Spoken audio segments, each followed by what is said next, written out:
পদ্মা পাড়ের মিডল চর দেখতে গেলে আপনাকে অবশ্যই রাজশাহীতে আসতে হবে। রাজশাহীতে বাস ট্রেনে যেভাবে আসতে পারেন, তারপরে একটা রিক্সায় করে আগে মিজানের মোড়, তারপরে হবে আপনার হচ্ছে ডগারঘাট। ডগারঘাট থেকে আমরা ট্রলে করে যাচ্ছি মিডল চর দেখার জন্য। আমার সঙ্গে আরও অনেকেই যাচ্ছে সেই দৃশ্য চরের এলাকায় ঘুরে দেখানোর জন্য। অনেকেই এই জায়গাটিকে সবুজ ঘাস, গবাদি পশুর অভয়ারণ্য দেখে মিনি সুইজারল্যান্ড বলে। প্রতিদিন অসংখ্য লোক এই চরে ঘুরতে যায়। দুই পাশে নদী এবং মাঝখানে এই চরটি থাকার কারণে এই চরটির নাম হয়েছে মিডল চর। বন্ধুরা, মিডল চরে চলে এসেছি। আমার পিছনে দেখতে পাচ্ছেন এবং আশপাশে পুরো জায়গাটায় ফাঁকা কয়েকটা বাড়ি রয়েছে।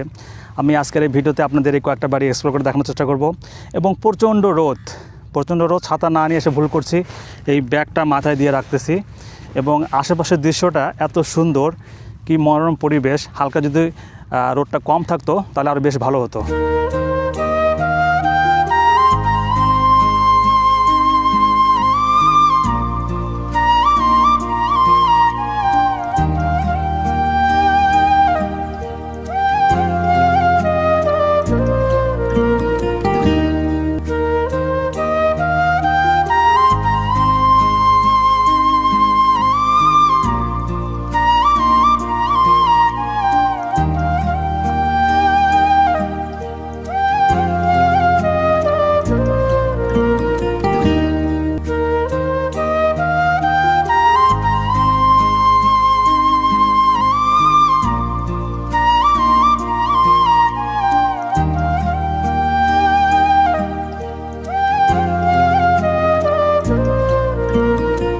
বন্ধুরা, এই চরে যতগুলো গরু দেখতে পারতেছেন, এই ব্যক্তি একাই এই গরুগুলোকে চড়াচ্ছে। কি নাম ভাই আপনার? বললো না। নাম কি? নাম কি আপনার? রাজ্জাক। কতগুলো গরু আছে এখানে? আমার 50টা। কটা? 40টি। 40টা। নিজের গরু না দেখভাল করেন? হ্যাঁ। 40টা গরুর মালিক আপনি? হ্যাঁ। বন্ধুরা, এই চরে যে গরুগুলো দেখতে পাচ্ছেন, এনার এগুলোর মধ্যে 40টা গরু আপনার। 40টা গরুর মালিক আপনি? অনেক টাকার মালিক তো আপনি। ভেড়া আছে, ভেড়া আছে। ভেড়া কতগুলো আছে? 15টা। ভেড়া 15টা। হ্যাঁ।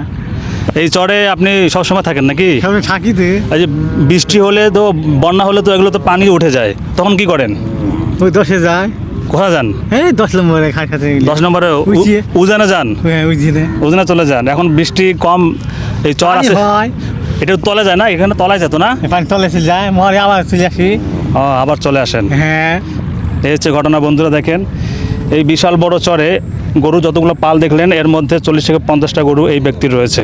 আমি একটা মিডল চর এলাকার বাসার কাছে আসছি। একজন মুরব্বী আছে। আসলে মুরব্বী, এটা কি জায়গার নাম কি মিডল চর? মিডল চর না, এটা আপনার মোজাটা হলে চর খিদিরপুর। আচ্ছা। আমরা বাস করছি, মানে আমরা এইদিকে নদী তো, ওই জন্য মিডল চর। মানে ওপাশে নদী এপাশে নদী, মাঝখানে চর, এই জন্য এর নাম হয়েছে মিডল চর। এই চরে কতদিন ধরে আছেন আপনি? এই চরে মোটামুটি আমাদের বাসা ছিল যেখানে ওইদিকে। জি। ওইটি ভাঙি যাওয়ার পরে এখানে আসা প্রায় 5-6 বছর হয়েছে। আমরা যে জায়গায় বর্তমান আছি, এই জায়গাটা কি ডুবে যায় নাকি? হ্যাঁ, ডুবে যায়। কখন ডুবে যায় এই জায়গাটা? ডুবে যাওয়ার বন্যা নয়, এতদিন পরে ডুবে যেতে। যখন এই জায়গাটা ডুবে যায় তখন কি করেন আপনারা? এখানে থাকেন না সরে যান? যেখানে একবারে না থাকতে হলে চলে যায় ওপার, মানে উপরে শহরে চলে যান। হ্যাঁ। আবার যখন পানি নেমে যায় তখন আবার চলে আসেন। হ্যাঁ। আর মূলত এই মানে পরিবার চালান, মানে কাজ কাম কি করা হয় এখানকার? আয়ের উৎস কি লোকজনের? এখানে আমাদের জমি জায়গা আছে, বুঝলেন, কিছু জমি জায়গা আছে, ওই জমি আবাদ করি। আর ধরেন কৃষি কাজ করে আমরা আবাদ করি। এই যে চর, এই চরে কি সীমানা নির্ধারণ আছে কার কোনটা জায়গা? আবার দাগ খতিয়ান আছে?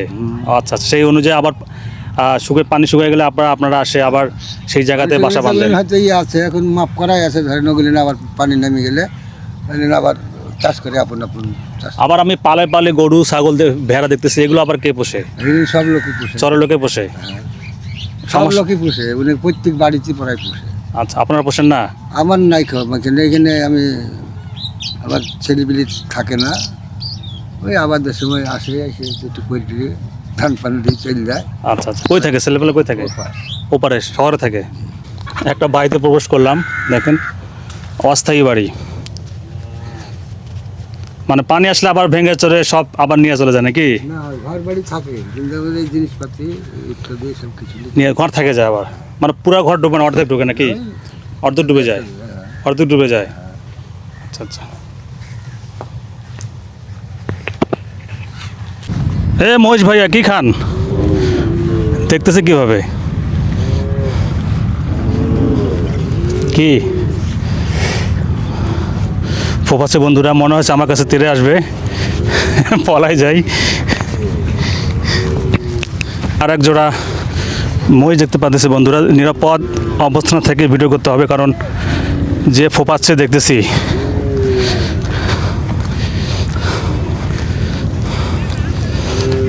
কি সুন্দর পরিবেশে এরা ঘাস খাচ্ছে ভাই রে ভাই, দেখে হিংসা হচ্ছে। আমরা কত টাকা খরচ করে এই জায়গায় আসছি, ওনারা বিনা টাকায় এখানে ঘোরাঘুরি করতেছে। ভাই আপনার কি স্থানীয় এখানকার? এই জায়গাটার নাম কি অ্যাকচুয়ালি, নাম কি? মেডিন চর। আর কি যেন একজন মুরব্বী নাম বললো, কি নাম জানো? খিদিরপুর, হ্যাঁ খিদিরপুর, রাইট। এখানে আপনার স্থানীয় না? এই জায়গাটা কি পানি ওঠে? কখন, কোন সময় ওঠে এটা বন্যাটা বলতে পারে? হ্যাঁ ভাদর মাস মানে হয়ে গেছে না হবে সামনে? সামনে আছে। যখন পানি ওঠে তখন কই যান? শহরে। শহরে চলে যান।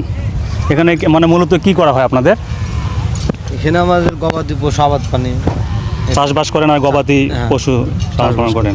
আর যখন এই পানিতে তলে যায় তখন আবার শহরে চলে যান নাকি? এই বাড়িঘর কি এরকমই থাকে? বাড়ি ঘরে এরকম থাকে, মূল্যবান জিনিস জ্বালালি চলে যায়। গরু ছাগলগুলো কই নিয়ে যান? সব শহরে। সব শহরে নিয়ে যান। ওইদিকে কি থাকার ব্যবস্থা আছে নাকি অস্থায়ীভাবে থাকেন? অস্থায়ীভাবে থাকিয়ে আপনার হলো সরকার থেকে সরকার কোনো থেকে জায়গা সরকার থেকে জায়গা বরাদ্দ করা হয়। বরাদ্দ করা। আচ্ছা আচ্ছা। এত বড় জায়গা প্রায় হাঁটতে হাঁটতে আমি শেষে করতে পারলাম না বন্ধুরা। আর এই জায়গাটা আসলে প্রাকৃতিক সৌন্দর্যে ভরপুর। চর উজানের কিছু অস্থায়ী বাড়ি রয়েছে, সেগুলো দেখলে আসলে খুবই ভালো লাগবে। আর বড় বড় গরুর পাল রয়েছে, ভেড়ার পাল রয়েছে, যা দেখতে খুবই সুন্দর লাগে।